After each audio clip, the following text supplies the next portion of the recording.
Cette semaine, à info.tvc, la municipalité de Sainte-Marguerite-Marie dévoile officiellement son projet de construction d'un jumelé. On vous annonce que la série de capsules Vocation Nature sera diffusée sur nos ondes prochainement. Vous connaîtrez les films qui seront à l'affiche dans les prochaines semaines au cinéma Figaro d'Amqui. Après une saison estivale réussie, le succès des chalets locatifs Origine se poursuit. On vous présente le nouveau directeur général nommé à la MRC de la Matapédia. Le 29 septembre dernier, c'était le dévoilement des membres du conseil d'élèves de l'école primaire Sainte-Marie de Sébec. Bonne émission!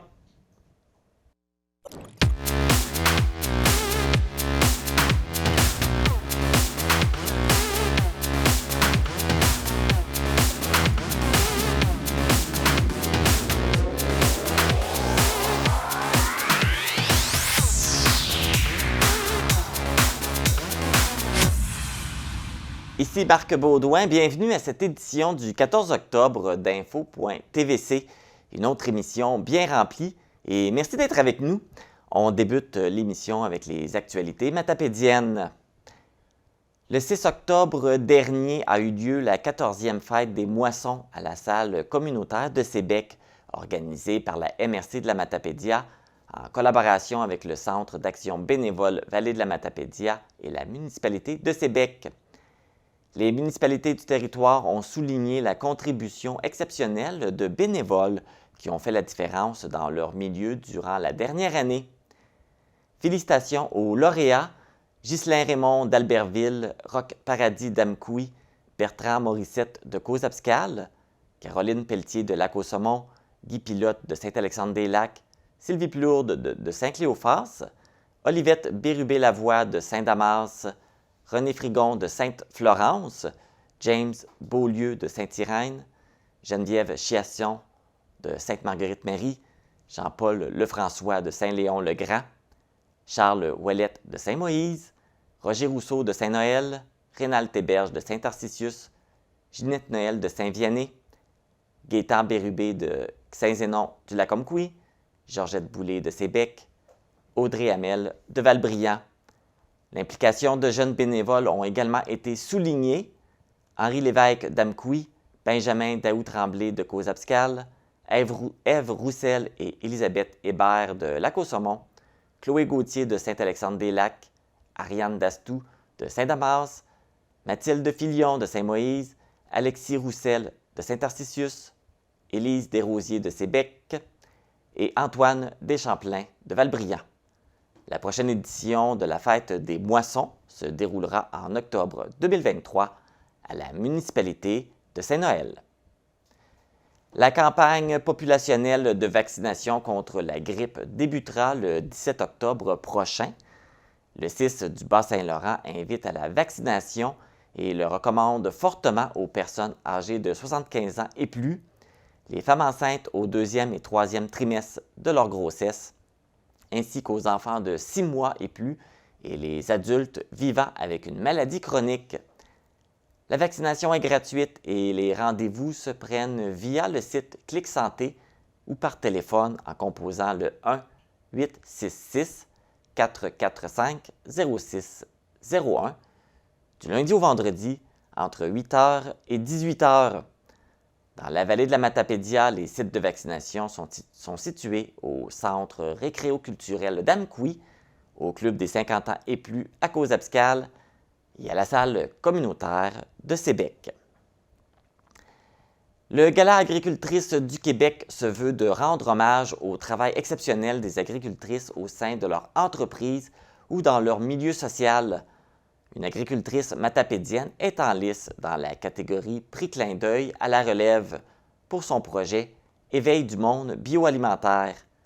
Il s'agit d'Audrey Hamel, copropriétaire de la ferme laitière Jerry à Valbriand. C'est le public qui déterminera la candidate gagnante qui se méritera une bourse en argent d'une valeur de 1 000 $. Vous êtes donc invité à voter d'ici le 22 octobre en vous rendant sur la page Facebook Agricultrice du Québec. Vous aurez accès aux liens de vote sur le profil de chacune des candidates. Pour une deuxième année consécutive, le Centre matapédien d'études collégiales déploie son programme de stage appelé Approche collaborative pour les étudiants du programme Gestion de commerce. Ce programme de stage vise à intégrer graduellement les étudiants en entreprise et ce, dès leur première année de cégep. Les étudiants de première année sont amenés à travailler 2 heures par semaine dans l'entreprise choisie et dès la deuxième année, la formule de stage augmente à 3,5 heures par semaine, en plus de faire l'objet d'une rémunération. Cette année, 17 employeurs matapédiens accueilleront des stagiaires au sein de leur organisation, soit Agropur, Lit Conciergerie, Automobile Villeneuve, Bélanger Paysagiste, Desjardins, Sport Expert et le 6 du Bas-Saint-Laurent. C'est ce dimanche 16 octobre que reprendront les petits déjeuners à la salle municipale de Sainte-Florence. Ceux-ci se dérouleront de 8h à 11h30. Le coût pour les adultes est de 12 $, pour les enfants de 6 à 10 ans est de 8 $ et gratuit pour les enfants de 5 ans et moins. Tous les profits iront à la fabrique de Sainte-Florence. Native de Sébec, Caroline Sirois, professeure titulaire à la faculté de pharmacie de l'Université Laval, s'est mérité le prix Partage des connaissances lors du dernier gala Prix Profession Santé. Une initiative visant à récompenser des infirmières, des médecins et des pharmaciens du Québec dont la pratique se démarque et mérite d'être reconnue.